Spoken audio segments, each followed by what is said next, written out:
Stop talking about illegal things, Adam. You mean start? Or no, just started the stream so we don't lose our 5 fans. Our 5. Hey, we have like 7. We get like 7 to 9, John. Don't belittle the fans. I'm not belittling our fans. I would never belittle people who actually watch the show and comment.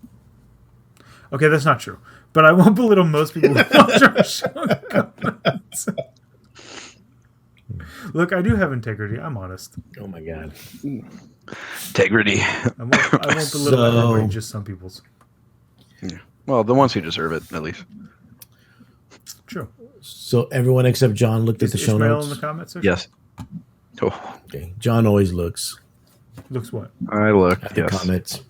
Yeah, well, I have at the show notes, I mean. Okay, somebody just commented that their pants are off, so we need to get this started. All right, Adam. Do your thing. Welcome to TFG Radio ASMR hour. That's because we're going to put you to sleep with the dulcet tones of... That's because drunk Tom's not here. That's true, he's not. Not yet. He could crash. Coming, that guy. He's probably hungover from St. Patrick's Day yesterday. I thought we were going to have tequila John today. Well, I was drinking margaritas earlier at dinner, and now I've got beer. Oh, well. Clearly not enough margaritas. You know what? There's too many... There's too much sugar in margaritas. Yeah, I get pretty. If I'm making them here at home, it's different because I make my own simple syrup and I keep it in the fridge for cocktails. You make your own scissor. Simple syrup. Natalie actually prefers maple syrup margaritas. What the fuck? Yeah, they're actually really What's wrong with just? And they're not pancake margaritas. They're actually not as sweet as if you were to use like agave syrup. Yeah, I mean, I can see agave is really sweet. Yeah. And also, agave is so much thinner that it just blends into the liquid much easier. Yeah. The maple syrup, if you get the good stuff, the grade A stuff, it goes straight in. Simple syrup, too. I mean, making your own simple syrup and keeping it in the fridge for a month is super easy. I do that. And then I can use it in my old fashions, too, because I'm a big fan of old fashions. Yeah, old fashions are great. Mm-hmm. Oh, Ish is in there. Yeah. Hey, Ish. I don't think he heard me talking about him, though. That's all right. I'm sure you'll repeat something. Yeah. You only have so much material a night. Yeah, what are these show notes? These show notes are terrible. Yeah, they're horrible. Why is there like 18 exclamation points after the first post, the first topic?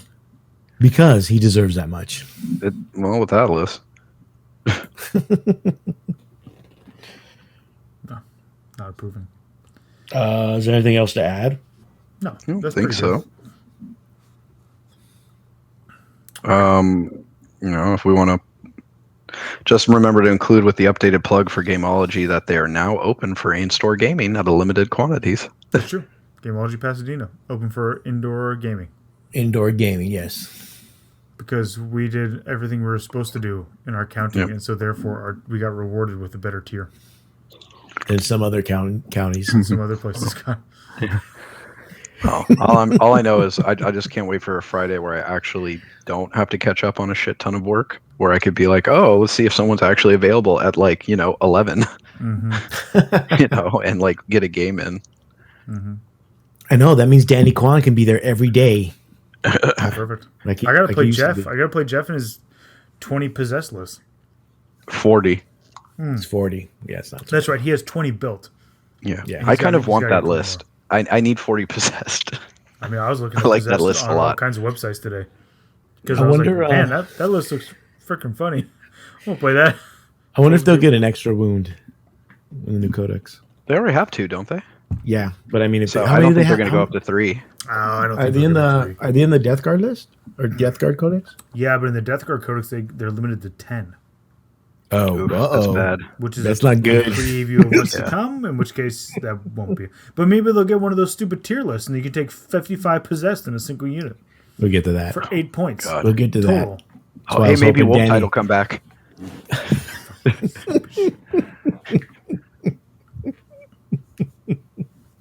You can have 200. It'll probably hit you tomorrow.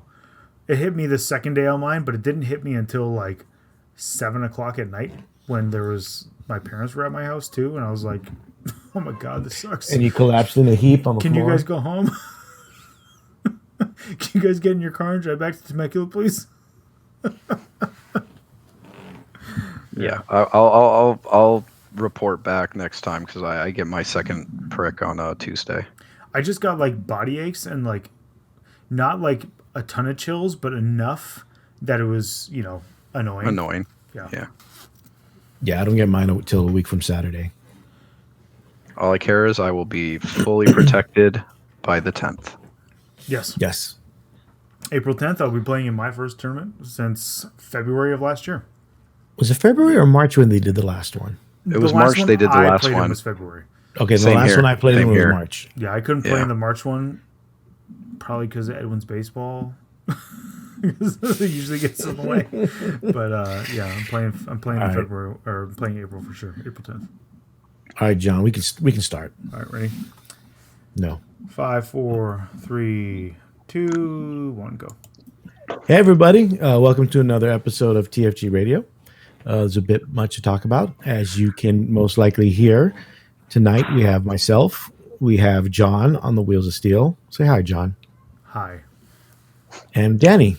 Hey. Tom, who was supposed to be with us, is Tom, who was supposed to be with us, is not with us tonight. Probably a little overzealous on the St. Patrick's Day celebration. It's an important moment for his people. Like John said, he's soft. But he is younger than us. He should be able to bounce back faster. I mean, I'm an old man now, so this. I said soft. It's fair. What are you painting, Danny?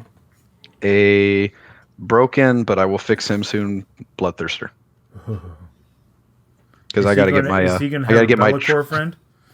Oh yes, most definitely. Nice. Oh, what a segue. Yeah, it's almost like I'm better at this than you. That's debatable. Adam doesn't really try. Can you ever is it ever really a goal to be better than him? It's true. Your friends are getting into Necromunda Shiju. If you want to play with your friends and you find it fun, yes, absolutely. If you want to be part of the crowd. Yeah, no, I'm okay. That sounded flippant, but I didn't mean it that way. If your friends are going to play it and they enjoy it, then yes, absolutely. Play games that your friends like. Yeah, Necromunda is I have the rules and I've read it, played a couple of games, and it's fun. It's just there was never a group around me that wanted to get into it. No. But if you have a group already that wants to, I'll play almost any game if I know Adam, John, and Tom and a few others will consistently play it. Then it's sure, because now it's something to play with my friends, right? That's awesome. Hell, you guys have been over to my house to play the Game of Thrones board game. Oh yeah, that was fun. The game was fun. I don't remember being invited. Yeah. So, and when we play games online, we're usually more than willing to try out other, we play PUBG and Apex, and except for Fortnite. Tom refuses to play other games. No, we got to play Fortnite, but we refused to tell. We didn't tell him that there was bots when it's a brand new player, and then he thought it was this game sucks. We keep winning every game. Yeah, I don't like winning. We're like, no, Tom, we're playing against bots. That's why we're winning every game. Yeah. Okay, Kara Quinn wants us to talk about Belakor. Okay, well, but another example is Danny bought Marvel Crisis Protocol. Yeah. Oh yeah. So I'll probably have to buy the box. So I've got a bunch of. I don't know. Just buy a team. I've got a full Avengers team now. So just buy whatever team you want, unless you want Avengers. Yeah. Nah, I'll probably do Asgardians. I've got British and German Flames of War because Edwin wants to play Flames of War. So I have my Soviets. Mm-hmm. I have my Soviets for that. They came out with a new German book for Eastern Front. Just FYI. Yeah, I need books. I just don't. Does the Russian player get to pay points for just winter? Play Blizzard, win game. Mm-hmm. That's like the American player late war playing just a nuclear bomb. Mm-hmm. So, as people have mentioned, with the new Belakor model was shown, dude, hype. And hype. Yeah, I really want to get one and be able to play it. That makes me want to play. Ooh, that's not my entire setup. I really want to be able to play Age of Sigmar and 40k with it. Tequila Johnson Force. Yeah, I mean. Yeah, no, I'm all about it. Yeah, I have the mini Belakor now. Apparently, throw it in the trash. No, put him on the base Put him on the new Belakor base. Like Adam did with remember his Bloodthirster at the Bay Area Open that one year? Where it was this tiny little Bloodthirster, but then there was the Hero Quest behind it as if it was the shadow. Yeah, it was the Hero Quest Bloodthirster. It's technically a gargoyle. That's what it was called in Hero Quest. Yeah. Yes, but it looked like the Bloodthirster. And for those that don't know, what I did was, or actually Travis did it. He built a stage using the Bloodthirster base. You put the gargoyle on the base, and then I printed black and white a picture of the box, and then the lights, and there were little stage lights that basically projected the image onto the back. Yeah, Travis did a really good job at the stage too, making the lights look like it's hitting him. Yeah. So yeah, it was pretty good. I don't know what happened to that model. I think I lost it in one of the moves. Oh, no, that was great. Yeah. Only I Chaos. Thanks for subscribing. Yeah, thanks. Hey, thank you. So I could do that with the little Belakor. Get the new Belakor model because this is no. Even better. I can do both. Make a little baby Bjorn and have big Belakor carry little Belakor. Get some green stuff and just slap it on there. What's funny is that it's almost the same pose. It is. Which I like. I like. They did that with Celestine too when they updated her. Yeah. They kept mostly the same pose, right? To, not be like, here's your totally brand new model, but here is your updated model. Right? The old Belakor model had nothing wrong with it other than it became outdated because of the size. Yeah. When they started to upscale everything. Yeah. Scale creep hit him hard. Yeah. Well, all the Demon Princes are like that right now. Like, Demon Princes have been, they even have their plastic kit, but they are, they're supposed to be these big, beefy monsters. And now they're like, oh, okay, you're like an extra large Primaris. Look at you. Because the Demon Prince really probably should be just about the size of a Bloodthirster. Yeah, I can see them being a little smaller because they were mortals, right? So they've been kind of like, uplifted or whatever the term you want to use. So I can see them not being as big as a greater demon, but they should still be considerably larger. Now, Primarch demons, should they be bigger or smaller than a greater demon? They should be the same size, if not bigger than a greater demon, because they're Primarchs, I think they should be bigger too. I'm pretty sure Mortarion is bigger, right? And Magnus? No, they're about this size. They're about Bloodthirster size. Like their wings. I have both. No, I have them all right here. I'll go look. Hold on. Let me go look. Yeah. I was gonna say having converted all of them into Blood Tyrion and Blood Magnus. They're using Bloodthirster kits. Like they're about the same size. Okay. Mortarion Magnus's wings are bigger. Yes, for sure. Which is why if your wings are magnetized, I want to make you put those on there so I can shoot them. That's why I just glue them on and deal with the transport. Yeah. So Magnus is basically the same size as a. Whoops. Oh my God, he died. Look at that. So Magnus is the same size as a Bloodthirster. Yeah, Magnus is the same size as a Bloodthirster. Okay. So. Okay. I mean, same size is fine. A little bigger, I'd be okay with too. Well, I mean, but also we're not getting a new Primarch ever. We will. We will when the quarterly earnings are low. Sure. When the quarterly earnings are low, we'll get a new Primarch. I just they've had so many chances to put out a new Primarch, I no longer believe. I do. I just think they're all on ice. I think they're literally just sitting there like, we have the CADs, we can build this whenever we want. We have the a concept of rules and when we need to. CAD designs 100% done. Hey, we need to boost our profits this quarter. Quick, print Fulgrim. Yep. We need profits this quarter. Quick, bring Wolf and Lehman Russ back from the dead. Or back from the God.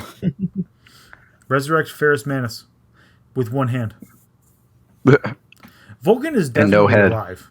Yes, because he's a perpetual.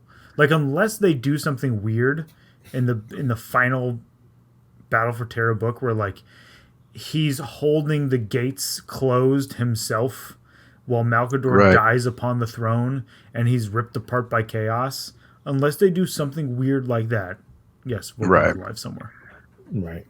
And Fulgrim's some weird snake thing with again, Marathi boobs and 3 or 4 dicks. Assless chaps. Yes. I think. But does a snake have an ass? No. I think Belakor might be as big as a Bloodthirster. Looking at how big he looks, about as big as it. Yeah, he's big. I like Bellacor's model a lot. I love the harkening back to the original sculpt. Everything. It's so good. No complaints. I'm gonna get 3. Hopefully he's not one to do the right way. One to do the he will be, but one to do the right way. One to do my janky conversions with, and damn it, and one to make a bloodthirster because thirsters. Yep, and then one I'll see what I want to do with it. Yeah. We do have an anniversary for the show at some point this year. Maybe I'll have it for that. Sure. I don't keep track of the numbers. Yeah, when Danny mentioned that to me, it's around November we'll hit like the 200th episode mark, more or less. Yeah. For the whole time. Tell me when we hit 2 million downloads. I'm not doing that math. Tell me when you send me money from the Patreon. That's never gonna happen. You get that when you pay the tax. When you pay the taxes, as I've always said, he who pays the taxes gets the monies. Yeah, I definitely want Belakor. I definitely want Belakor as part of an army that I can run as both. Like, if he can, I don't know how he can be taken to Age of Sigmar yet. But if they haven't shown, if he has his own book, right? But if he can be taken as part of like a demon force, then he's part of chaos. So you can take. I think you can take like a chaos army. That's just all chaos. That's just all chaos. Yeah. So if I they don't have the restrictions like that, Belakor, then I'll just do that because that's for both systems. I mean, I have an AOS army. It's basically just Khorne demons, right? Because I just I have I have bloodthirsters and bloodletters, so I'm like, cool, I'm done. Like, you just add Belakor. I have a bunch of Age of Sigmar Khorne guys sitting around because I was like, I'm gonna use these guys as berserkers one day. And then they do make great berserkers. And then when Jeff posted his list with the with all the stuff, I was like, oh man, I have a bunch of Khorne models. I could totally try to do something with this, but then I lost interest because my painting desk is full of stuff. Yep. So if we go over Belakor's rules really quick. Yeah. From his blade, the most important thing I think is the fact that he can ignore invulnerable saves. It's amazing. Yeah. It just makes him such an amazing like hard target killer. Yeah. But also like look at all these Deathwing killer. Storm Shield Deathwing Terminators. Which is the same ability that Nightbringer has. Yeah. Why Nightbringer's so good. Which is why I ordered a Nightbringer. Why? You just use a proxy, apparently. No. Yeah, we just use proxies. No. I ordered a Nightbringer. We're going to do this the right way on our stream. Okay, we'll see. Yeah, I mean, and that's for his big attack. It's not for his sweeping attack. How many attacks did they show his stat line? No. He probably has like 6 or 7. That's still enough because I'm sure he hits on 2s. Right, like he's probably going to wound on 2s, right? And so now you're killing probably 5 of them, if not all 6, with a CP reroll or something. Like killing 6 out of 10 Deathwing Terminators is pretty fucking good. Oh, dude, that's game winning with Deathwing Terminators because there's only like 20 of them, backed up with like all the Black Knights and the other nonsense with the Ravenwing. Not to mention, can they kill him can those 4 kill him on the swing back? No. Funny that you ask. Because he has a 4+ invulnerable save, and on a range attack, it's -1 from the attack wound roll. No, makes him real good. Makes him and hard to shoot down. Depending on stat line, I bet he's a high toughness. I don't think there's 4. He's probably T7. My bad is 7. 7 is T7. They really saved T8. Kara Quinn, that was my question. Kara Quinn asked, "Can he be taken with Archaon?" Probably. That was my initial question. I was like, I don't know. Can I just take Belakor and Archaon and it'd be 2k points and just play? You need battle line troops, so you would just need a couple of like chump demon squads. Would you use Nurglings in AOS? Whatever, who cares? You can. I'm not sure if they're battle line or not, though. I don't know. I'm not familiar enough. When those rules come out, we got to figure it out. He also has a Shadow Form, which is you cannot re-roll any hit rolls against them. That's so money. Yes. And you subtract 1 from the hit roll. Yeah. Also money. It's really good, yes. Especially because if the Deathwing player is like, oh, well, I saved my Thunderhammers for him, it's like, well fuck. Yeah. Or everyone's basically hitting with Thunderhammers because they're like, -1 to hit for everything. Yeah.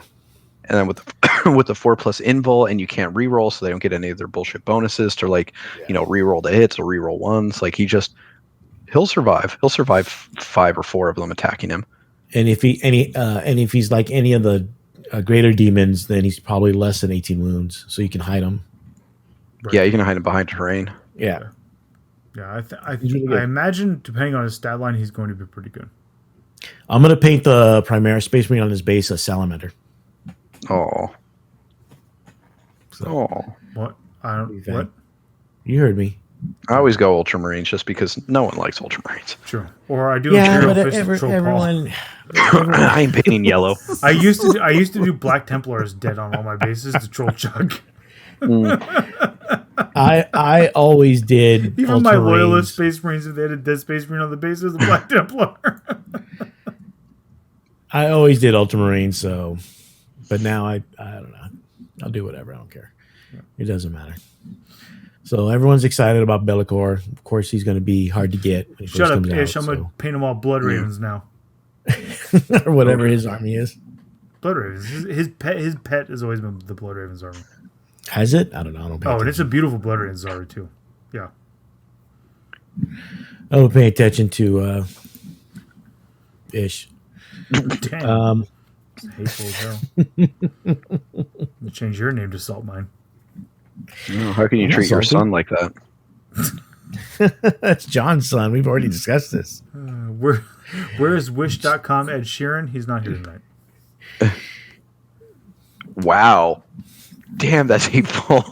It's He's always been called that. Jesus. Like, that was hateful enough where I'm like, wait, who the fuck said that? Oh, Adelka. It's fine. Yeah. He gets to say that. So we had a tournament this weekend. Was it this weekend or last weekend? I forget. Time flies. Recently had a tournament where there was a list issue. Clutch City. It was this weekend. Clutch City GT. Was it this weekend? Yes. Yeah. Clutch City GT. And the list issue was... I don't think it was a big deal. So what it was... You're being an apologist, man. Well, considering why it was an issue, I don't think it's a big deal. Not necessarily... so what it was the list it was an Aeldari list. It actually won the GT. Mm-hmm. It was a soup list that had Drukhari. Did it have Harlequins? I don't remember. I don't think so. I know it had Yanari. And more importantly, it had a razor wing flock, which we haven't seen since the beginning of 8th edition. But it only had one.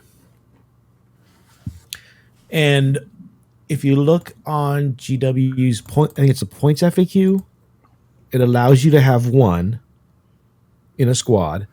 But if you looked at their power level FAQ, and you can correct me if I'm wrong, John, because I know you looked at it. I think it was the opposite. The points level one said minimum 3. Yeah, no, that's what I'm saying. Says 1. No, that's what I'm. No, okay. Was it? Yeah, power level 1 said 1. The other one said 3, and so people were like, "Well, we don't use power level," but we do. We use power level to determine reserves. Yeah. And so both FAQs are in effect and legitimate. At which point, we have no idea which one takes precedence. We have no idea which one is a misprint and which one is not a misprint. Or maybe they're not misprints. Maybe they really do mean that when you're doing your reserves in match play with power level, you're allowed to have 1. But when you're creating a list, you're not allowed to have 3. And so therefore, you're never allowed to put any in reserve. You tell me what they meant. If anybody out there on the internet can tell me definitively what GW intended. They intended both, John. Right. Yeah. All. You can't. All. The answer is both. They intended you to buy the razor wing flock model. Yeah. Yeah. It's anybody claiming that it's like, oh, so intentional, blah, blah, blah. There is so much that is just unknown in that situation. I don't know. I can't definitively tell you what the intention is. I can't definitively tell you which FAQ is correct and which one is not. Because 2, absolutely 100% in-play FAQs say 2 different things for units. From the official sources. From the official sources. Yeah, it's not like it's from the tournament. It's from actually Games Workshop. Yeah. And Asante 13 is right. It's a totally understandable mistake. Yeah. I mean, really, I'm just going to put it out there. I know it's really hard. We're just getting back in tournaments, but this is also something that, like, it's the TO and the judge's job prior to the event to clarify if there are these kind of things, right? Like, even if you don't think anyone's going to bring razor flocks, but if you see there is a discrepancy like that, like, shouldn't you have a ruling before lists are submitted, right? Or catch it during the list submission phase and be like, hey, we noticed that, there's a conflict here. This is how we're going to rule. Yeah. Let's give you a chance to amend your list before the day. Right. Yeah. Well, and Kara Quinn's bringing up the point I was about to bring up, which was the list is public and nobody caught it until, after the event. That's convenient. Yeah. No, people definitely caught that. They were just waiting to see how well he did. Yeah. Well, there's also the fact that nobody looks at power. Then one, nobody looks at power level. And two, this is the first time that Games Workshop had adjusted power level. They never did that before. Right. So nobody, to be honest, I don't think anybody cared until this There's happened. Too many discrepancies involved. And then also, it wouldn't have mattered. That's a big part of it too. It's not like his games were all like, oh, these are razor thin wins. It was looking at the score was pretty shocking. Not only would it not have mattered, but let's be honest, nobody trying to tear him down could take that list and win a game. Yeah, and we talked about that before in regards to pilot versus list with Sean, the Jesus of Jank. So we'll see because people are going to take a list or something close to it, and we'll see how people do and how Aeldari do and what their lists look like. Let's see every person saying that he's like shouldn't have this win, whatever. Take that list to a tournament, and let's see how you do with it. Oh, I'd be impressed if you go 500. I'd be impressed if you won one game. I mean, I looked at that when I looked at that list. I ridiculously tooled for him personally. Yeah, I looked at that list. My very first thought was, I have no fucking clue how you win with this. No. Like, I just don't even understand how it works. I'm sure it does, and I'm sure he has some insane tech about when and where to leverage all of these disparate things, and I'm just I'm like, nope, I don't see it. This since like 2016 or 15 since Licht or Shame. Yes, who has ever copied a Sean Nayden list and won with it? No one I know. Right. Yeah, Kara Quinn is saying that he's going to run the list again this weekend, but with 3 Razorwing flocks in it. Cool. Just to be safe. I'm sure he'll have. But again, that's a TO question. Like that's a legitimate, like, you have to ask the TO, and the TO needs to have an answer of like, hey, in this event, this is how we do this. I mean, there's lots of these little discrepancies. I totally understand why you would miss that, right? But it is, if you're going to start running events, that's part of being the TO is knowing what these kind of discrepancies are, so you can have rulings that are publicly available and easy for players to find, so they don't get caught in things like this. And an honest mistake becomes problematic. Let's be honest. Nobody's looking at power level, so I don't think anybody. I understand. As a TO.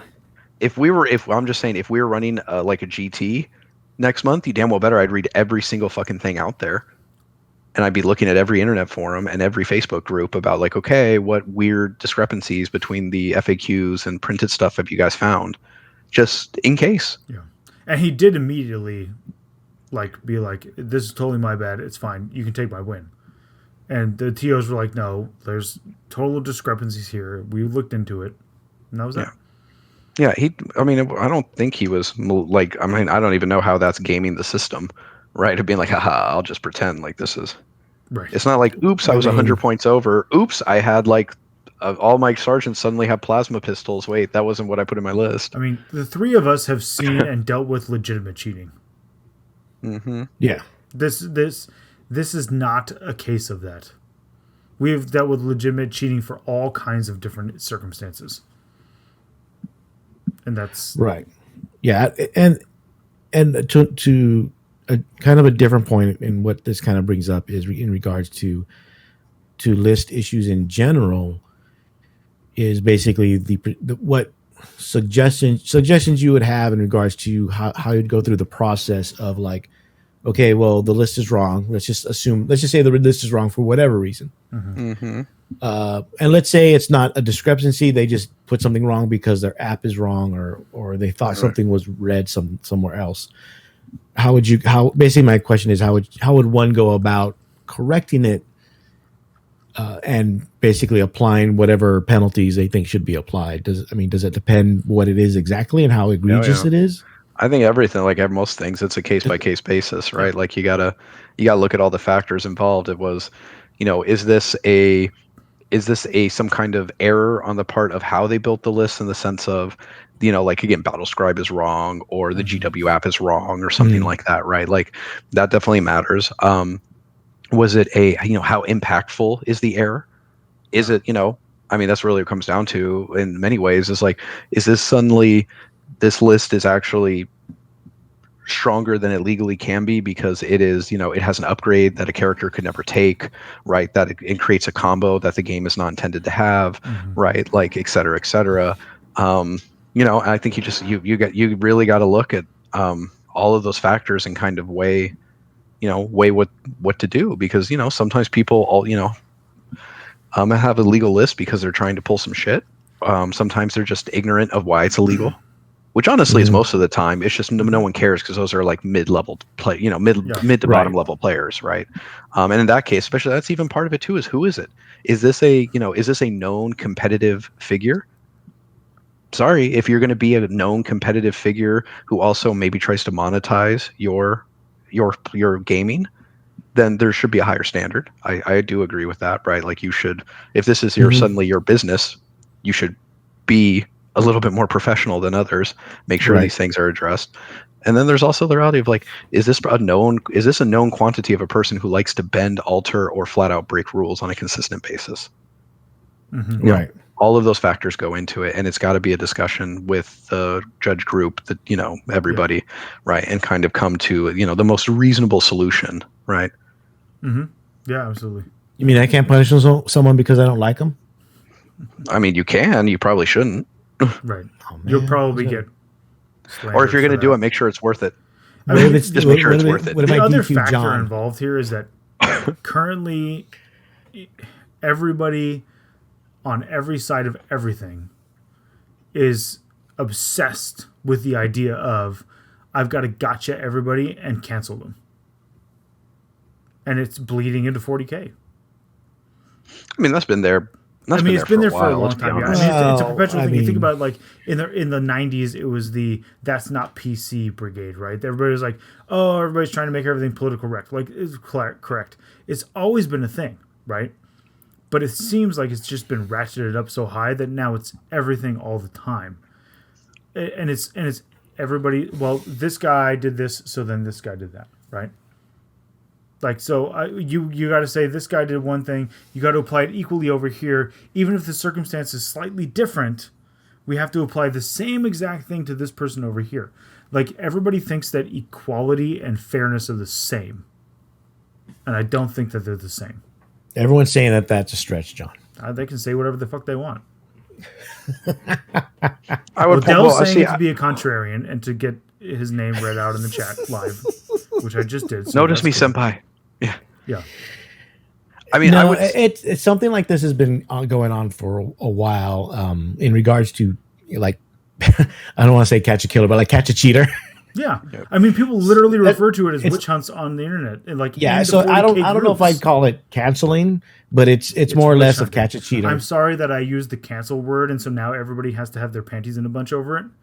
But sorry, let's use the other 40K term that people have been used. It's a witch hunt. Everybody wants to get their pitchforks out and go on their witch hunt.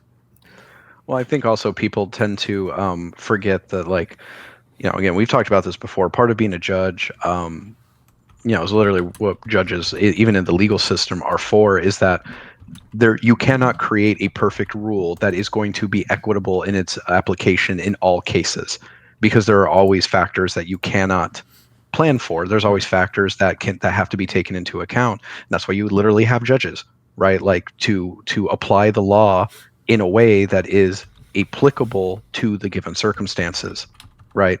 That are not captured within the language of the law, because if the law was perfect, you wouldn't need judges and you wouldn't need lawyers. It's not, right? Just like any rules we have in terms of ITC or even a TO, like, again, we can say if you have an illegal list, you automatically lose a game and you cannot, you cannot receive any prize support or whatever. But there are certainly mitigating factors, I think, like this one, where it's an understandable error when there's multiple conflicting official sources telling you what you can and cannot do, right? It'd be the same way if someone, who has built their list on the GW app which is an official app from Games Workshop and is supposed to be the official source of rules, right? Or an official source of rules, and their list is wrong because it's pointed wrong in the system and they didn't catch that. Can you really blame them for that? If they're like, I use this, I used what I thought was the official list building app. Danny, stop trying to give my strategy away. Yeah, fine. Fuck. No, I agree, and like we said, it's one of the reasons why we ended up doing the code of conduct, because it was becoming such a witch hunt in a lot of places, and to be honest, in LVO and included, people were doing things and weren't getting punished for it, And now everyone it seems like almost everybody wants somebody punished for whatever reason. Exactly. It could also be the word cancel, so everybody's going to be up in arms about it. But let's be real, it's still the witch hunt. It's still this person needs to be burned. This person needs to have things stripped from them. They shouldn't have their win. Like all this stuff. So fine, don't use the term that makes everybody melt like a snowflake. But it is what it is. The reality is still the reality, no matter what terminology we use to define it. Well, witch hunt's more in keeping with character. Yeah. Come on, John. Yeah, a bunch of sisters of battle running around trying to burn the witches. Yeah. Go ahead, Danny. No, don't worry about it. It would go on a tangent. Oh, we don't need that. We don't need that. Yeah, Drunk Tom isn't here, so no tangents tonight. Well, I mean, we always have tangents. Jesus. No tangents. We have to shout him down. Yeah, like shut up. Yeah, basically. No one cares what Thomas Aquinas said about this. God damn it! I don't want to hear about your paper on Kierkegaard. No, now he's going to mention it in our chat. Sure is. Also, we saw a couple of that's more or less on that. If you want to know the list for those that don't have a subscription because it wasn't sponsored, Gutsy Gamer says witches like tangents. I'm definitely a witch then. Oh, that might be the comment of the night. We're early on, but man, that's a so Sean's list was a spearhead detachment of Aeldari craft worlds with the Avatar of Cain, Farseer and Skyrunner, Dark Reapers, Wraithseer, 2 Wraithseers.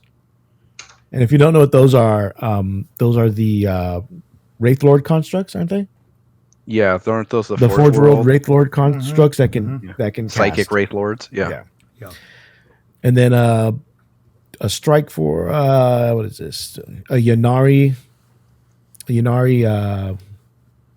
battalion. Battalion. No, it's about 12 CP. I don't know. I think it's the way this thing is organized, I can't tell. Yannari with, it says Razorwing Flock, 3 units of 1 Razorwing Flock. Right. And that's where the issue was. The issue. 2 Urgols for the Court of the Archon. And then a Harlequins. Oh no, this is still an Archon. Archon, Yvrain, Witches, and then Beastmaster, Incubi, Hellions, Ravager, Raider. That's basically it. Isn't there? There's a Ravager in there. I remember that. So that's the list. And he's taking that same list, but with a unit of 3 Razorwing Flocks. So instead of just 1. So complete garbage. Got it. Yes, and yet he still wanted GT with it because it's a list everybody else would lose with. And beat Nanavati. He beat Nanavati's Death Guard with Death Guard. With the Plague guys. What are they called? Poxwalkers. Yeah. With Poxwalkers heavy Death Guard list. Beats the Death Guard list in the hands of, and Nanavati's an LVO champ, isn't he? Yes. Yeah. Who? He's won. Nanavati, he won LVO. Yes, LVO he won champ, out. Nayden is a perennial bridesmaid. Oh yeah, I mean that guy's in the top. If he goes to LVO, if you bet against him being in the top 8, you're a moron. Yeah. So Dark Eldar. So we got the preview because someone just mentioned the preview. They look. I don't know. From what I've seen, the reactions I've seen have been pretty positive. Some people are upset because of the new Power from Pain table. I think it's funny that the reactions to it are positive outside the Dark Eldar groups, but within the Drukhari groups, they don't like it. But I think that's a case of change is bad. People don't like change. Change is bad. But someone was asking about Death Guard. Death Guard players complain about Death Guard. And Death Guard are really good. It's that it doesn't play the way it used to play, and most players are like, I want my army to play the way it used to play, but just make it good again. And they don't want new stuff. Yeah, take what I know and make it better, as opposed to give me something new that is better. Right. So one of the things they get is a raiding force, which is if every detachment of your army is a patrol, the command cost of all the detachments is 0 CP. That's pretty sweet. I like that a lot. And now you can mix cabals with witch cults and covens, as long so you can have a detachment of each basically if you wanted to. Again, that's also good. It gives them far more options than the way they were shoehorned before, you know? Yeah. And then the power from pain, everybody's, not everybody, people are upset about is I believe they changed, I think they took away, I think their invulnerable save. Because it's just, they get a 6+ invulnerable save on turn 2. You know, they can charge even if they advanced. That's real good. That's on turn 2, which is usually when you're able to charge. Yeah. Yeah, you get on turn 3, you get +1 to your attack hit roll in close combat. It's pretty good. Turn 4, you have a 5+ invulnerable save. And turn 5, it has to do with morale, so it doesn't really matter. So turn 5 doesn't matter.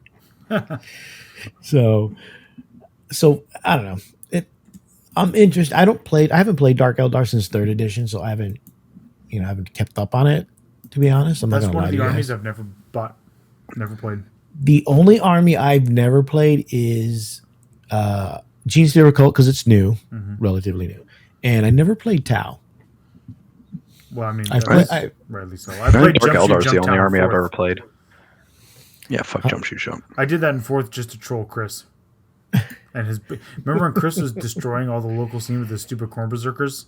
Yes. I'm just gonna play Jump Shoot Jump. I'm gonna kill you before you get to me. Well, that was when they used to have to charge towards the nearest enemy. Yes.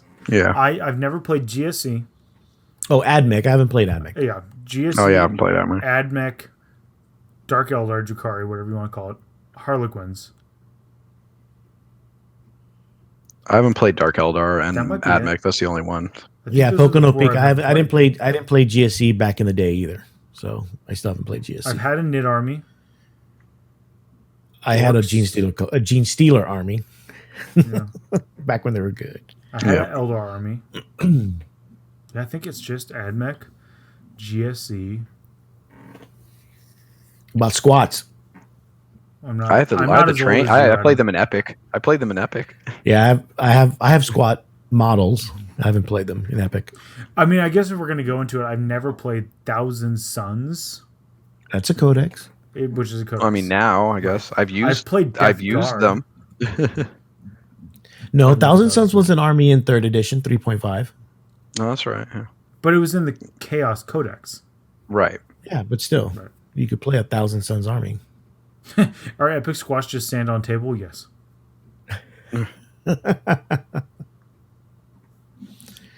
So, yeah. All I'm hearing is that we need to get an AdMech army. I actually have a little bit of AdMech stuff for the tail end of 8th, where allies were still a thing. I was like, cool, I'll take some AdMech to go with my knights, because it's cheap. Did you take robots? Did you take robots? No, it was just the dudes, whatever the dudes were. Oh. The Skitari? Yeah, Skitari dudes. The Skitterari. I think I have 2 boxes of them sitting over there in the cabinet. Never going to do it. So I'm curious to see how Dark Eldar fare with this new codex. Yeah. I think Dark Eldar will be good. I think that good players will do well with them. And I think average players will be upset because it doesn't do what they want. I think it's just different. We'll see. I mean, it's so hard to know right now with everything going on. I mean, because, again, now we're getting a little bit more tournaments where people are traveling to them. But still, at the end of the day, your local scene is probably going to be impacting you the most. So, right. We'll see what ends up happening, because they could be, I mean, there's just no way of knowing what really they're going to do, and we also don't have to know their points. Right. There's just so many different interactions and things like that we don't know. So there's no way of really being able to say, like, legitimately, like, this is going to be good or bad, right? And I don't know. I think like having a 5++ on turn 4 when this, again, that's the penultimate turn. Like that can make a unit hiding in your backfield, holding your objective, right? Like suddenly survive some chip shooting. 2 dudes survive, pass their morale, done. Yep. Yeah. You win. Changing right? Event. Yep. Look at that. You won because you're scoring 5 points instead of scoring 0 and losing. Right. So something else new that some of us have feelings about is the new book. What's it called? Rust Caradon, the Book of Rust. Also known as Why Tier Lists Are Dumb 101. And what they have... Shots fired. Well, I keep on calling them Regiments of Renown, but that's from Fantasy Battle. It doesn't matter. Yeah. Armies of Renown. They're Armies of Renown. I thought we got over this stupid shit in 7th. It's the Armies of Renown system. So there's formation is still bad. It doesn't matter how much you dress it up and put lipstick on it. All right. So there's 4 of them? There's one for Knights, John. There's one for Death Guard, one for AdMech. Dude, Knights are so terrible. Giving them this is not going to make them good.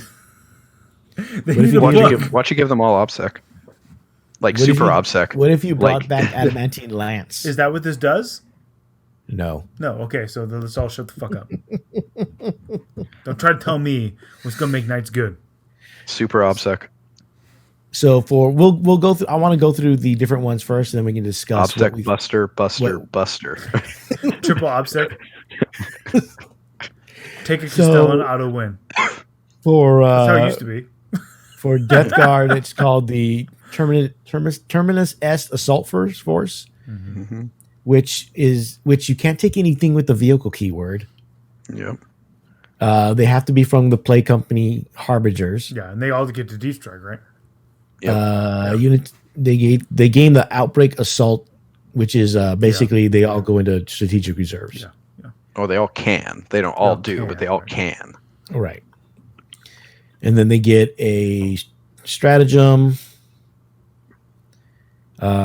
which it looks like they can do friendly fire when units are in engagement range of poxwalkers or plague flowers. Until the end of the turn, models that in this unit can target enemy units within engagement range of friendly poxwalkers. That's pretty good. Didn't they have that before? Yeah, but how much does Death Guard really have that like scary of shooting though? Yeah, I mean, I guess the mortars, the plague mortars. But if you're taking the thing, you're not taking the vehicle. Yeah, you're not taking you can't take vehicles. Yeah, so like you can't take vehicles. So it's your Terminators and your Plague Marines, basically. Right. Yeah. Well, I don't know. I don't want a bunch of like an army of Plague Marines of Blightlord Terminators deep striking on my. I mean, come on. Like, I was like, how many Plague Marines can I fit into that list to just be like, well, just drop them in? I mean, Plague Marines are hard to shift as they are, right? And their main drawback is, dude, they just can't get there. They don't get there. And now all of a sudden, oh yeah, my whole army's going to deep strike on you. Jesus. Yeah. And then they have a psychic power called Lung Rot that basically makes you cannot advance. So you can't get away. And each time a unit is selected to charge, only eligible units within 6 inches can be selected as the target of this charge. Damn. That's pretty brutal. Yeah. Kara Quinn, Terminus Est is Typhus's flagship. So yes, it is fluffy. Nobody here is arguing the fluff of it. Just we're arguing the competitiveness of it for competitive games. Like, I don't have any problem with this if they put in Crusade. I don't want any of this in match play. Oh, and you can't re-roll the charge. That's actually not bad. Okay. And then some stupid plague weapon. The Mechanicus get the defense cohort. You can't take any Skitarii. And then you take basically Cataphon Breachers, Destroyers, Servitors, and Castellan robots. Gain these protocols. Okay, wait. It has to do with shooting. So the first one, Death Guard, you couldn't take the vehicles, right? Correct. Okay. In this one, you can't take the Skitarii, right? Right. Yep. Okay, keep going. So Cataphron breachers, destroyers, servitors, and the robots get this extremist sentinel protocols. So each time a range attack is allocated to a model in this unit, if this unit is either wholly within its controller's deployment zone, or if every model is within range of an objective marker, subtract 1 from the damage characteristic of that attack. It's pretty good. And then basically Overwatch on a 5+, and then set to defend, which I haven't seen anyone do yet. Yeah, that never comes up. Get to add 1 to their attack roll. So basically, the good thing is -1 damage and 5+ on Overwatch. Yeah, I mean, which isn't bad, but I mean, the problem is like you can't. I don't know. I mean, you would need to use dragoons, I guess, to like be your forward pressure and like flank and go get things out of your deployment zone, because it like rewards you for basically like camping on objectives, but you got to get there first. Plus, you can only Overwatch once, so yeah, like so. That's the gamer saying no dragoons. No dragoons. Okay, well then, so you just got this real slow it's Skitarii unit. It's not Skitarii infantry; it's Skitarii units. Oh wow, yeah. So I don't know. I have a theory about this. Let's continue. Well, those are the ones they previewed. They didn't say what the mechanic, what the So Death Guard get better. Okay, cool. So because now there's just an abusive Death Guard build of like 100 Plague Marines dropping in. What did every Death Guard player own 3 of? Plague Crawlers. Okay. Plague what did Crawlers. All AdMech players own? Minimum Skitarii. Right. What are you not allowed to take with any of these things? The stuff you already own. Get the tinfoil, baby. Get that tinfoil. Well, I mean, everybody has the robots, but those are allowed in the Mechanicus one. Watch the Night one be, you can do this, but you can't bring any Castellans.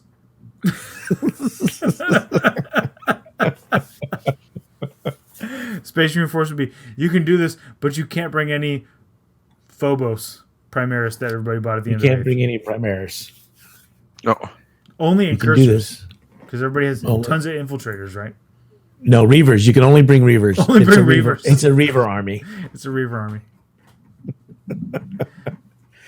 I don't know. Danny Military will be, you can only bring metal veteran squads. Metal? That'd actually just be hilarious to see if they could pull that off. No, Imperial Guard will just be only Catachans because nobody buys these.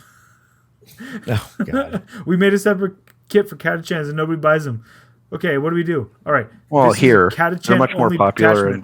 If you do not use actual Catachans, minus 50 battle points. They use Catachans in the UK. I think they buy them. UK Catachans are much more popular than they are here. That's because they love Arnold Schwarzenegger for reasons passing understanding. It's Rambo. It's because they like making fun of Americans, and I'm like, oh look, I'm going to play the American army. That's fair. That's fair. I hope they paint them red, white, and blue too. Yeah. When these first came out, Danny mentioned a tier list, and Danny, why don't you explain your experience and why you called it that? All right, so story time. So back in the the heady days of the early 2010s, when War Machine was a thing, War Machine introduced tier lists, which were basically, you can only take these units, these models must be led by this warcaster, and you get all these bonuses as a way to kind of add balance to the game by boosting weaker models, weaker units, with new additional rules. And what very quickly ended up happening was that you really could only win if you took the most broken tier list, because they would just provide bonuses that became just game breaking.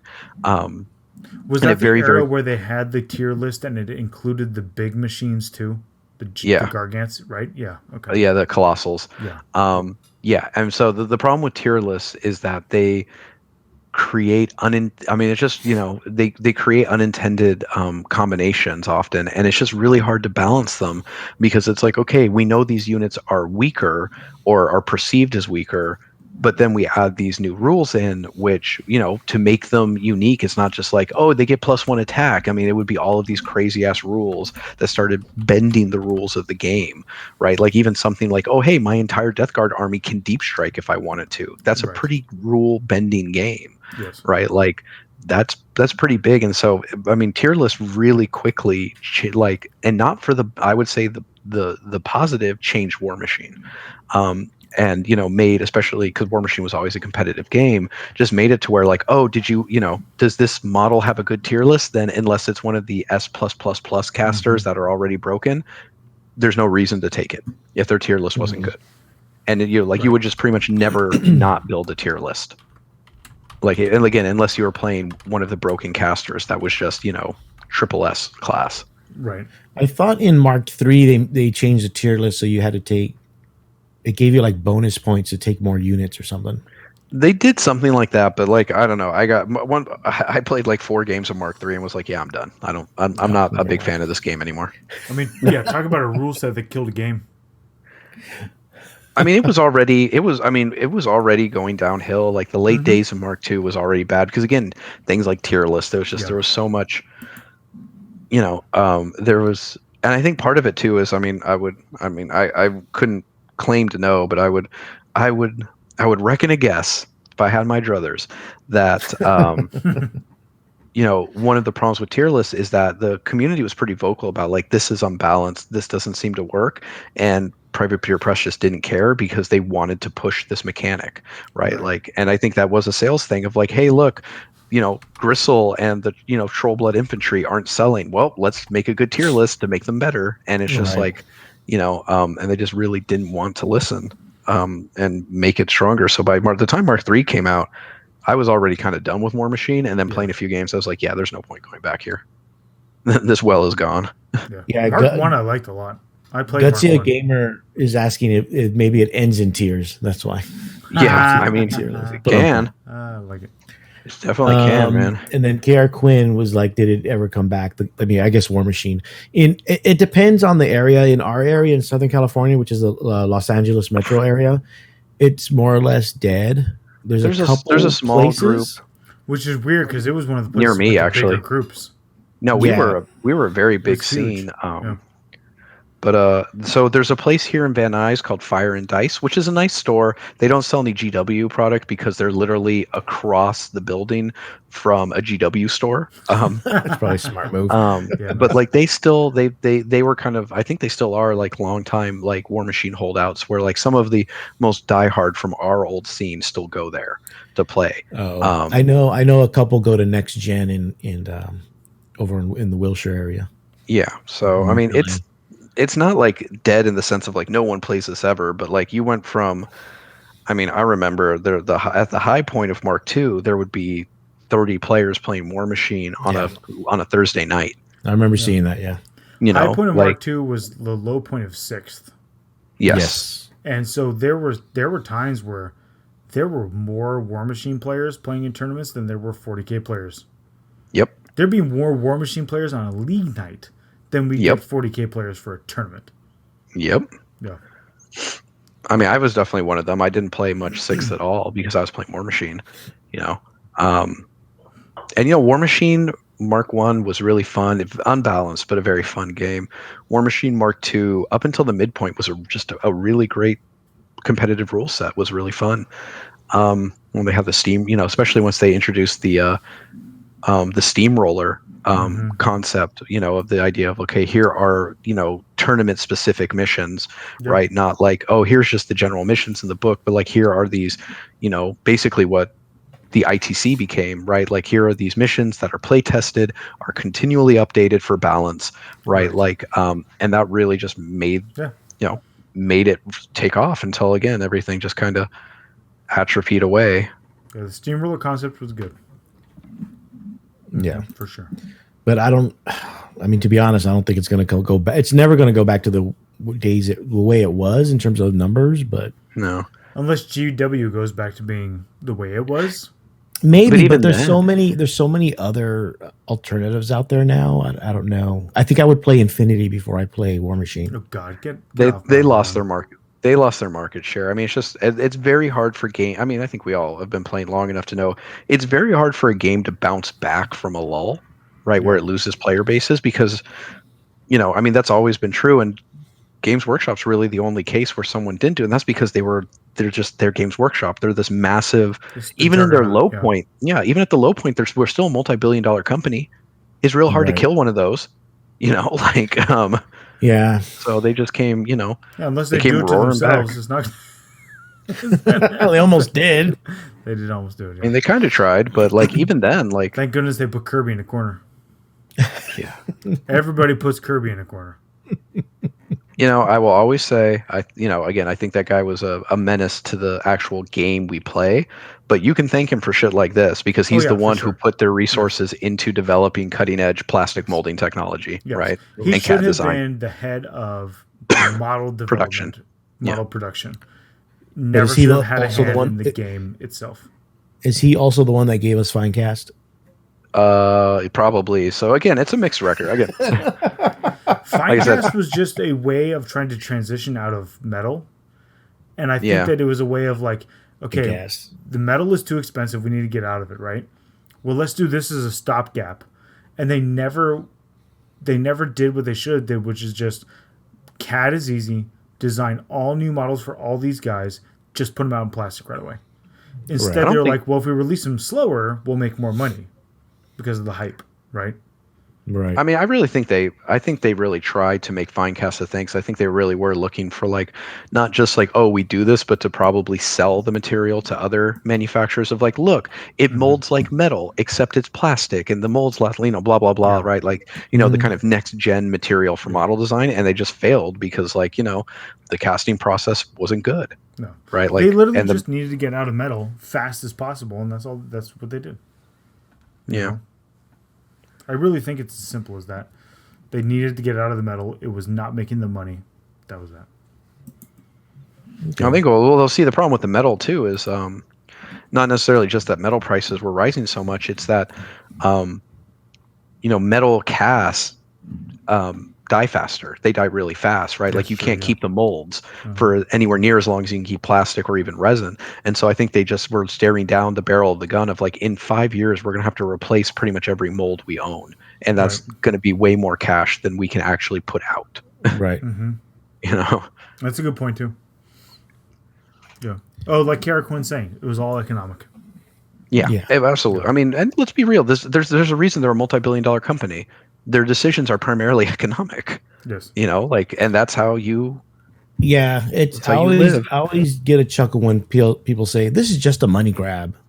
It's like they're a fucking business. Well, anything any company does is technically a money grab. So right. It's kind of redundant to say that. Yeah. That reminds me, like at the start of the pandemic, or like 2 months in, my insurance premiums were like, my insurance was like, hey, we know things are tough right now. Here's a 20% discount on for your bill, and like, a refund because we know you're driving less and you're staying home. We want you to flatten the curve. And I remember one of my friends, says the same insurance. Like, man, you see, this is awesome. Like, I really love this company. I'm like, no, dog. They are doing this because they know that if they didn't, everyone would be switching to the cheapest ass local car insurance that was legally necessary for you to have, and just saving a shit ton of money until they had to go back. So, throw everyone 20 or 30 bones a month right now to keep them in a year later, Yep. So, moving on. This we're recording on a Thursday for those that listen to the podcast, and if it's not Saturday yet, which means I have to put this out on Friday, then the preview is this Saturday, and the preview this time is called Faith and Damnation, and it focuses on Sigmar, 40K, Underworlds, Danny, and Necromunda. Yeah. So I'm curious, and some of the images they've been showing, like there's one that you can tell is a AdMech dude. There's the one that looks like some weird Sisters of Battle tank, or that most people think is a tank. I don't know. It could be another one. It could be like the Hammerfall bunker or whatever that space marine thing is. Has anyone imagine a drop temple, a drop church? That'd be dope as shit. That would be real 40. That would be classic 40K. Here's my drop pod. It's a fucking gothic cathedral. Drop a cathedral on your face. I'm calling it now. That's what with it is. Guns. Yeah. Yep. And 100 screaming nuns coming out.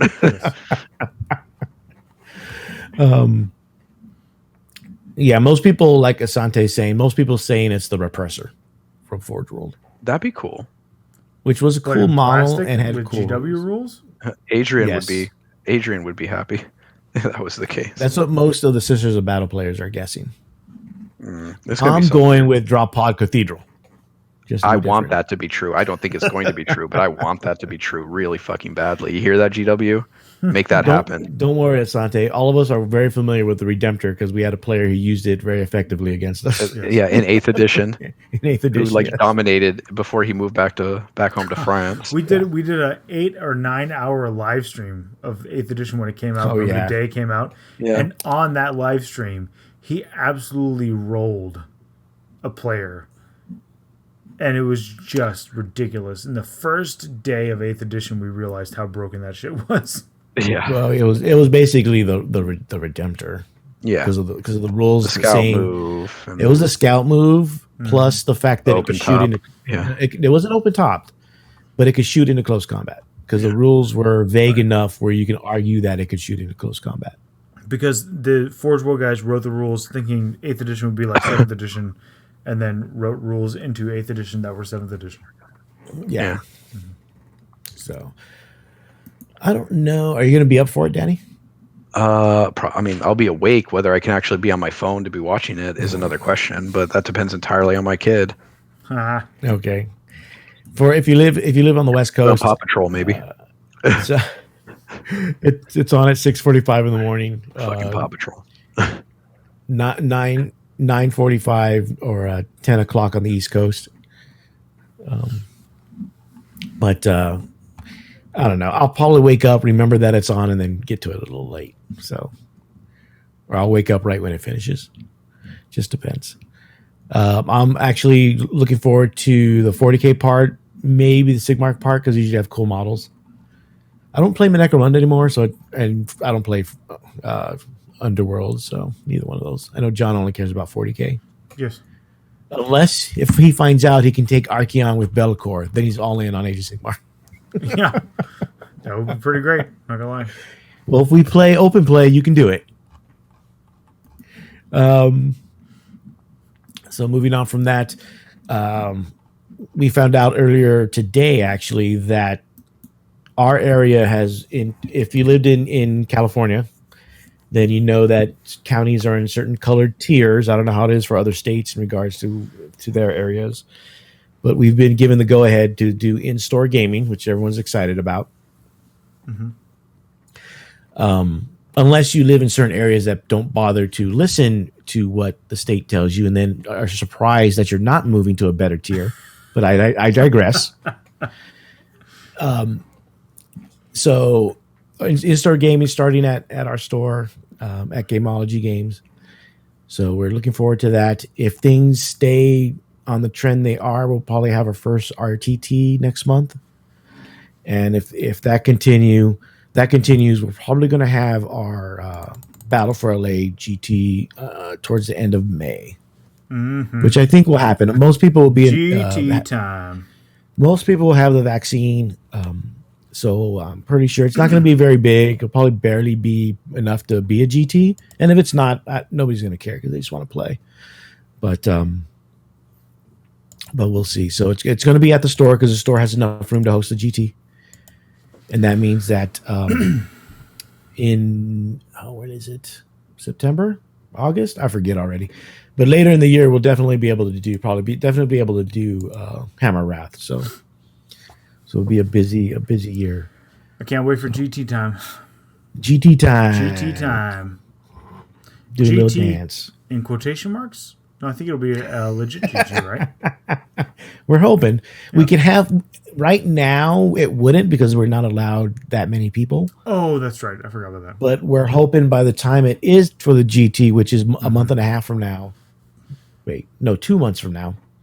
2 months from now. That the restriction will loosen enough where you can have enough people to make it a GT. Yeah. Either way. What is the cutoff? For the GT or for the GT? It's 28.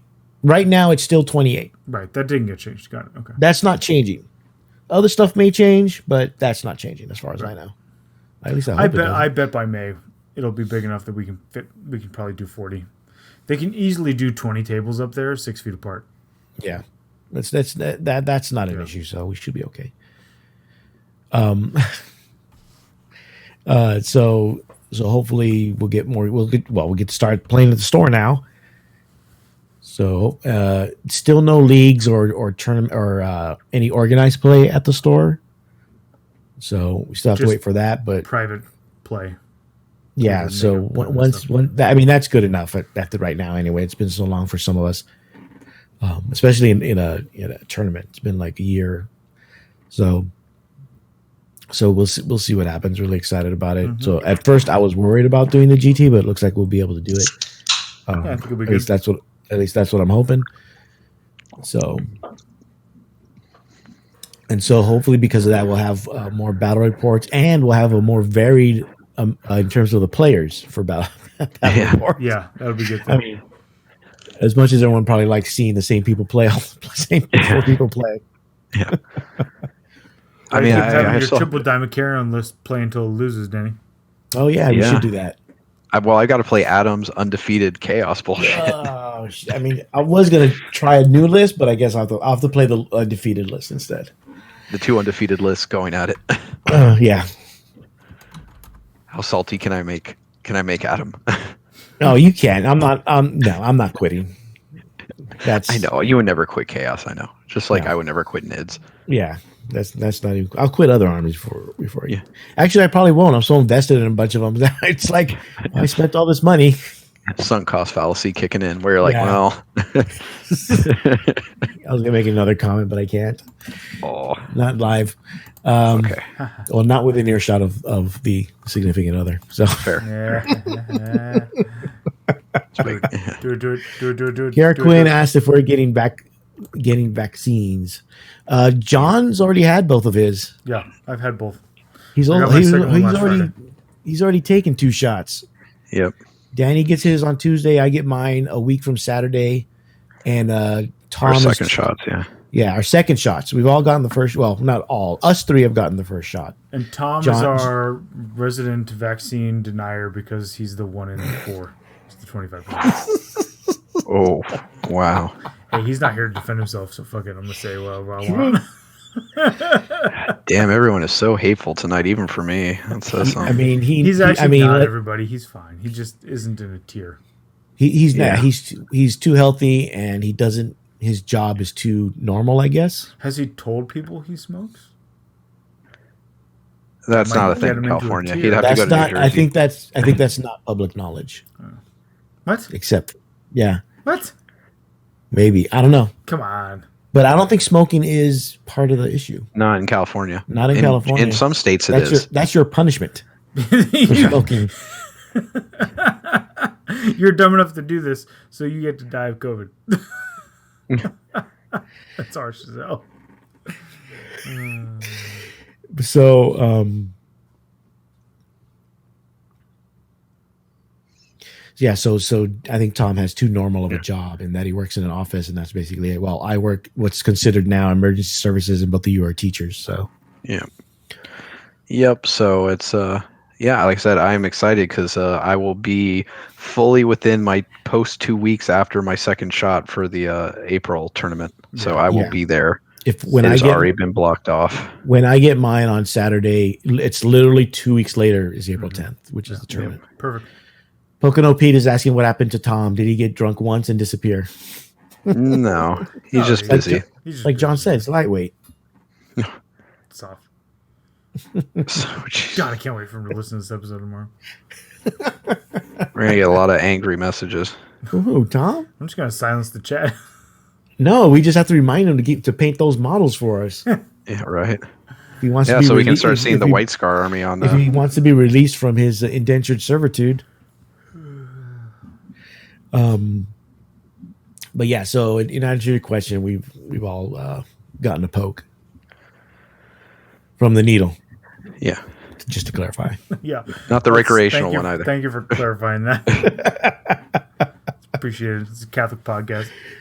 Tom doesn't even look at the Discord. He does not. 40K's official. the only Catholic 40K podcast. The only known all Roman Catholic 40K podcast. 40K podcast. That's right. So, isn't one would guess the Spanish one. The Spanish one might be, but you never know.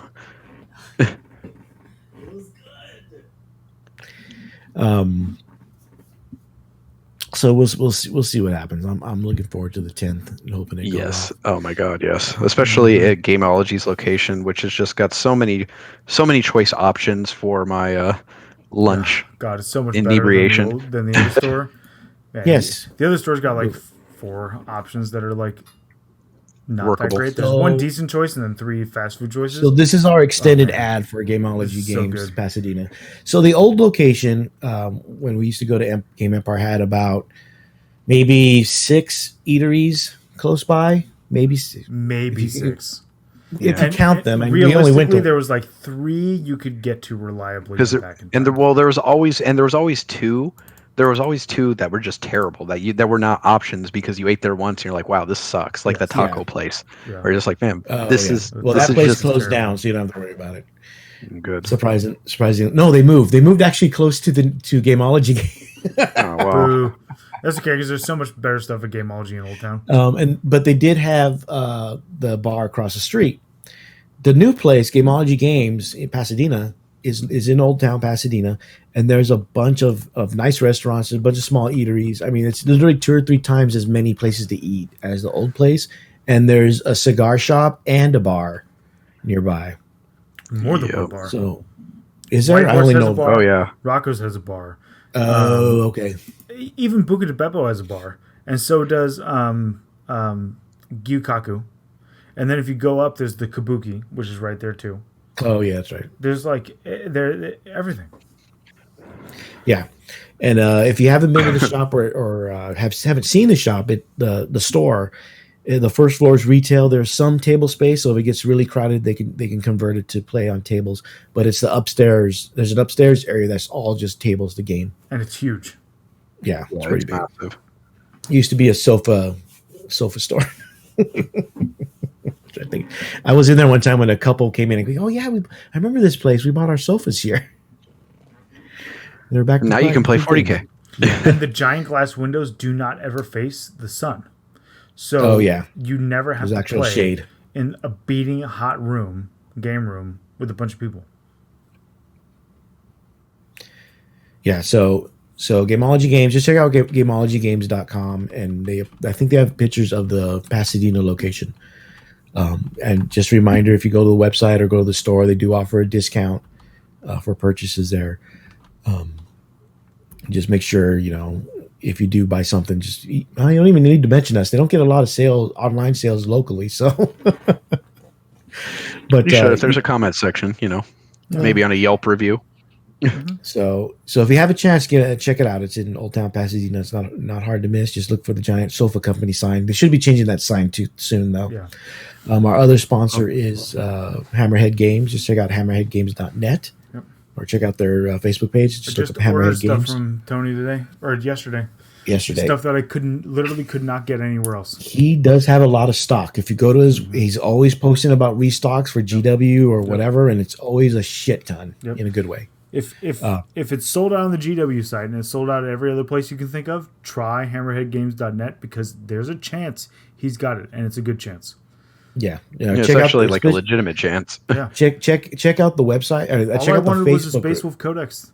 The dude has a Space Wolf Codex. No place else I've checked has a Space Wolf Codex.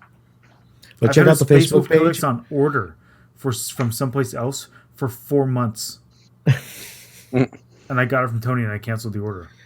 Because I was like, forget it, guys. And also check out the Shark Tank because that's where Tony's consignment basically area is, and he has a lot of stuff up for sale there. So, moving on real quick, the last thing on the docket is if anybody in the chat has any questions, there's a question from our Patreon. Our patrons, it's Carl from Sweden. Oh, God bless Carl. And Carl is asking, GW made the Space Marine short movie canon, which he's talking about Astartes. Yeah. Which is great. And official. Yep. Do you think they are closer to any eventual wide theater releases of a full-length movie? And if so, is that a good thing? I don't know if they go the full movie route or if they go like Netflix, Amazon Prime. They're going to go Netflix. Yeah. I think it's better. Yeah. They just previewed the recent Hammer and Bolter. Today, their Hammer and Bolter, what they have done so far. Yeah, their anime series, which looks legit. That's like good animation. Yeah. Yeah. I mean, I've been saying it for years. If they're going to do live action 40K, it's got to be a series that's Eisenhorn. Yeah. Well, that's what they have in the works. They just don't know. They don't have a distributor yet, and they haven't really started it yet. Yeah, I mean, they haven't cast anything. They probably don't have the script writers together. Like, No. they've got a trilogy, which is awesome because that's like the thing, right? Trilogies are the thing, and it's great books. It's great source material. But until they've got director, producer, started to put they have producer. Now, I mean. Do they have a money producer? When they tell me it's not just when they tell me who's playing Eisenhorn, when they've cast him, they don't have cast. They don't have they don't have a distributor. When they've cast Eisenhorn, and have the distributors on Netflix or Prime, I will take it seriously. But I mean, I'm hyped for that. That would be amazing because that's what they should do. Yeah, and then I mean, to Carl's point, they are getting. I mean, it's not good if it does happen. It won't be for a while, but they are getting closer because they partnered with Marvel for the comics, right? They are building that kind of brand awareness outside of the tabletop game, which is what they need, right? And so I think if their actual animation goes well, and actually starts getting good viewership and some kind of critical engagement with outside of just the tabletop community, I think absolutely that could be a path. I just think if it's the earliest I could ever see it happen would be 5 to 10 years. Yeah, and I think part of this is I mean, I just think it's I mean, after the blazing success of the Ultramarines movie, I don't know how they don't do more. Yeah. If so Prime, Amazon Prime has picked up. They're going to do a series for the Wheel of Time.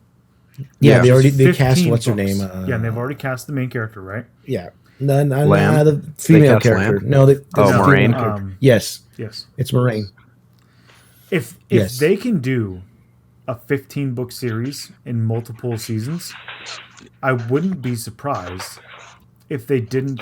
If it didn't become a thing that we could do the Horus Heresy.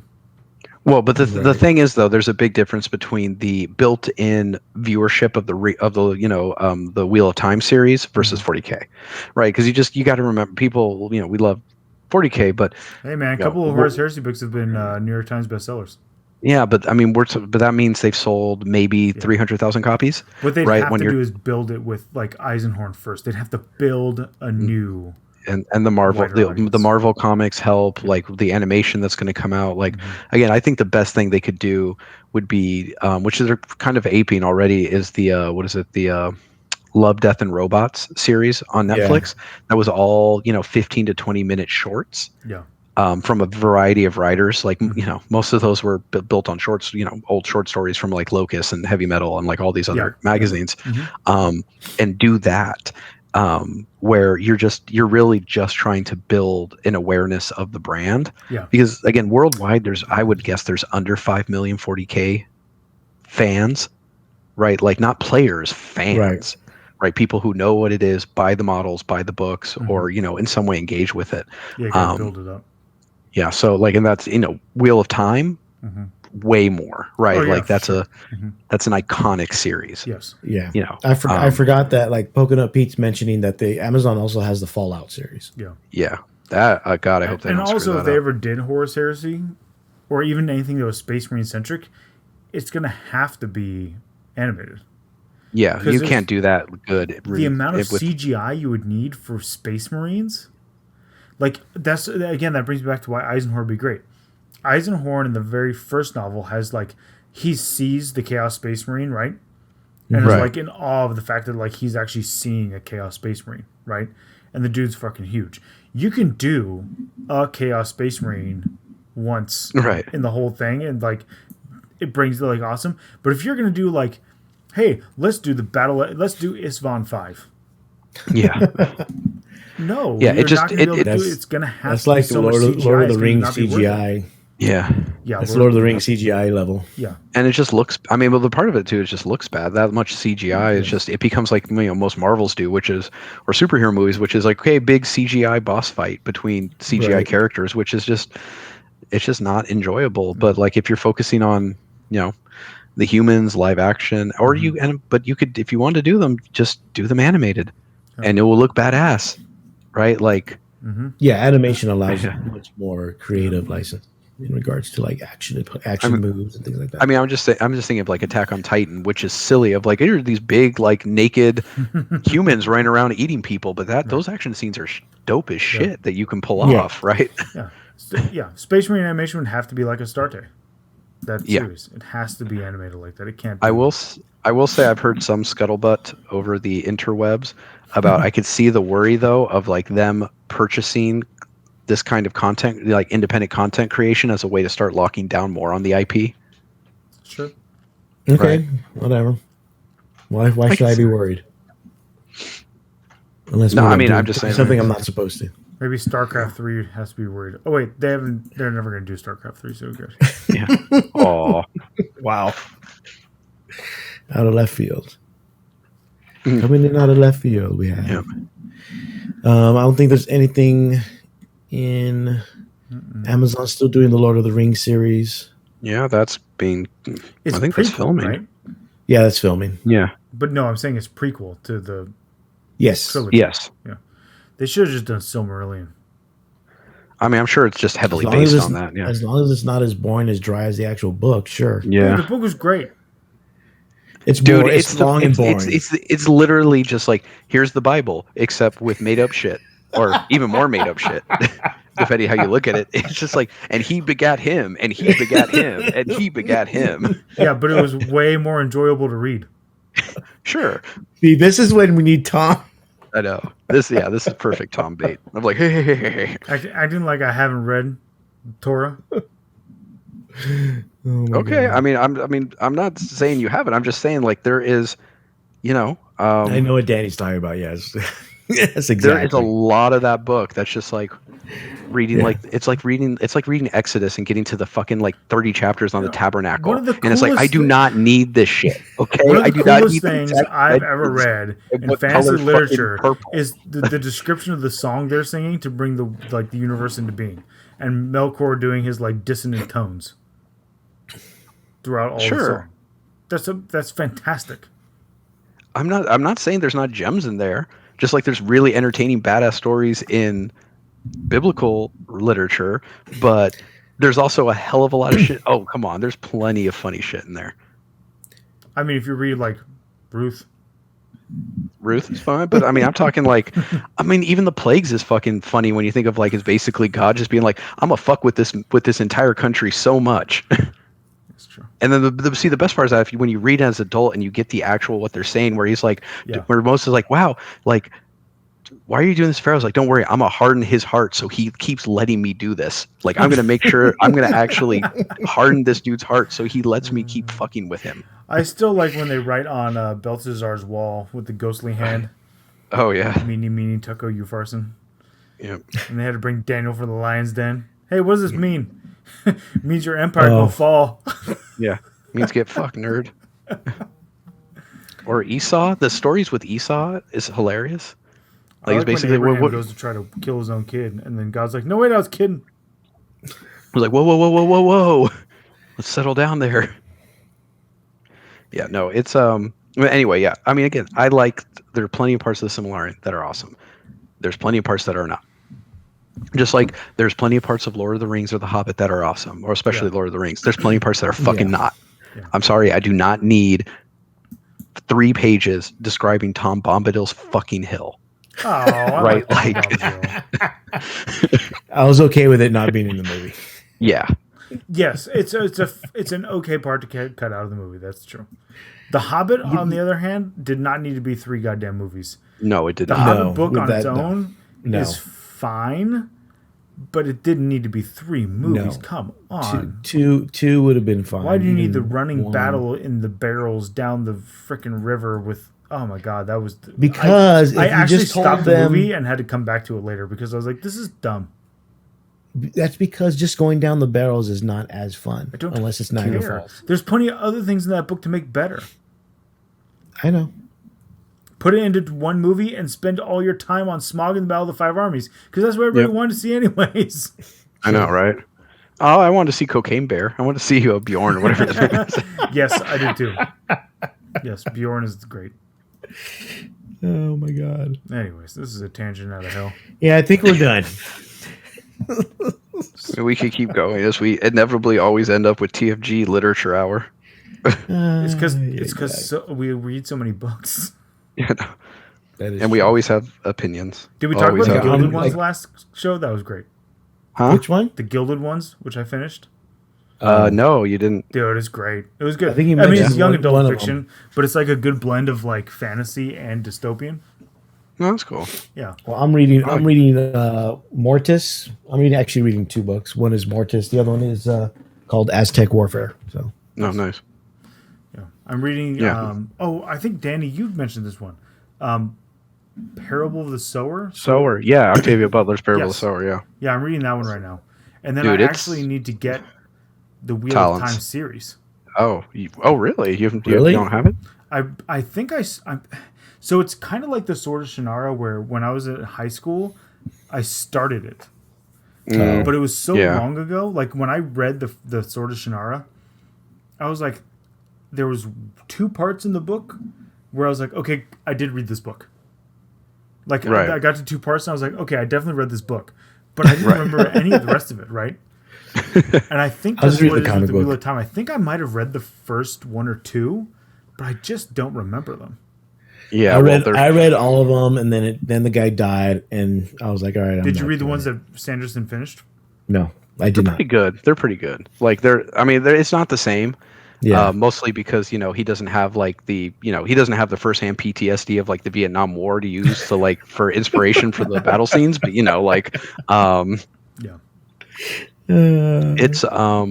they're good. I mean, Brandon Sanderson's as a great just kind of working man's author. Like his stuff I wouldn't say is ever like revelatory, but it's good. It's always readable. I'd have to read the whole series too, right? His was yeah, he has his own. What is his series? He has a couple.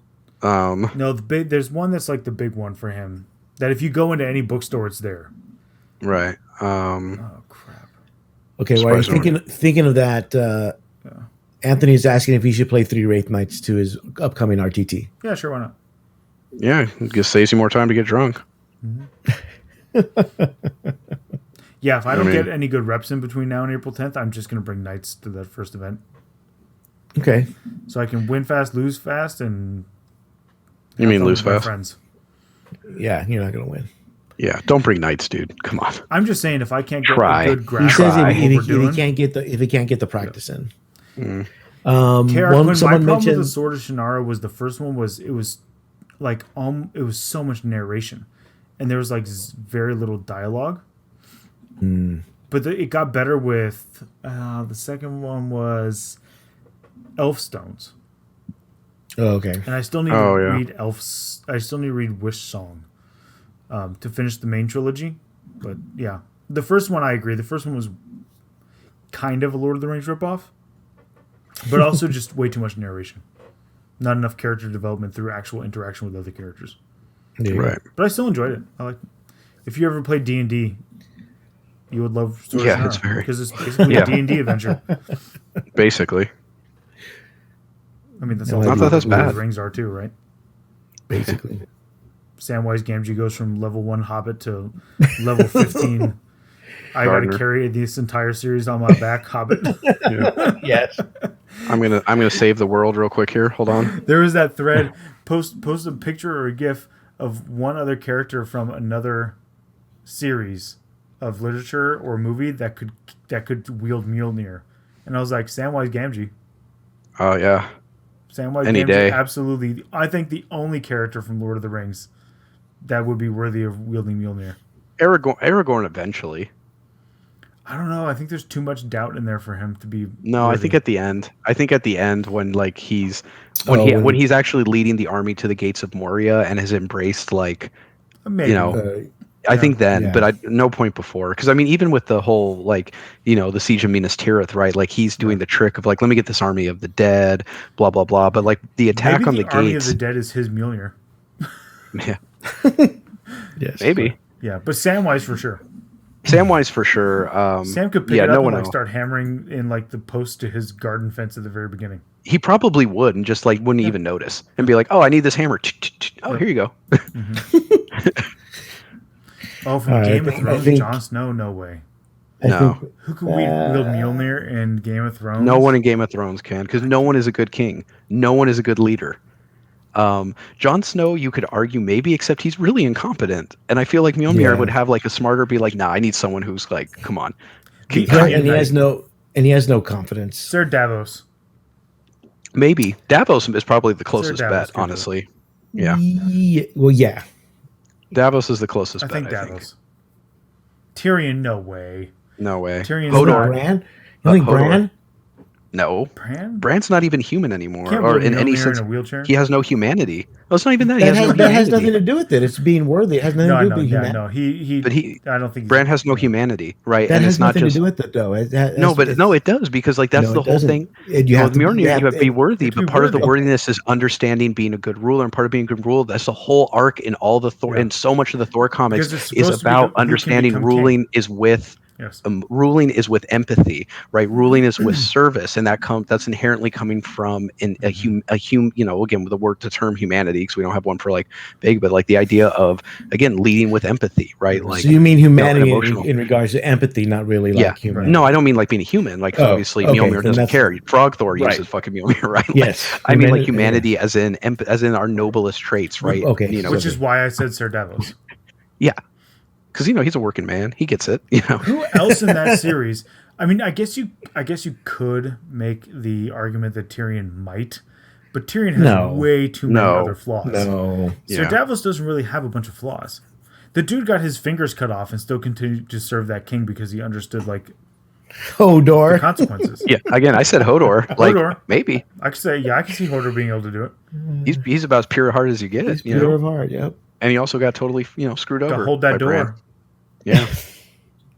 Totally screwed over. Okay, I think we're done. We've gone about 15 minutes, I think. Just bullshitting. Yes. I like this conversation. I don't know about you. So we'll that's for another podcast.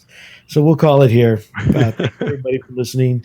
Once again, don't forget to visit GameologyGames.com or if you're happen to be in the Pasadena area, visit Gameology Games Pasadena. Mm-hmm. Don't forget to visit HammerheadGames.net or either on Facebook, look for them, or for the Shark Tank on Facebook, which will give you their consignment booth. Thank you everyone for listening. John, any last words? No. So talkative today. Danny, somebody had makeup for Tom going. What was it? Smash that subscribe button, or check out our short TLDR. Yeah, keep a lookout for our TLDR battle reports. We recorded one earlier this week. Yeah, we'll try to get one out a week, but at least one every 2 weeks. I don't have work tomorrow, so I should be able to get it edited together. So, there you go. Like I said, if you're looking for a tournament, if you're looking for a GT in the month of May, keep a lookout. Announcement will hopefully be in the next few weeks. So, again, thank you everybody for listening. Good night, and have a pleasant tomorrow. Laters. See ya.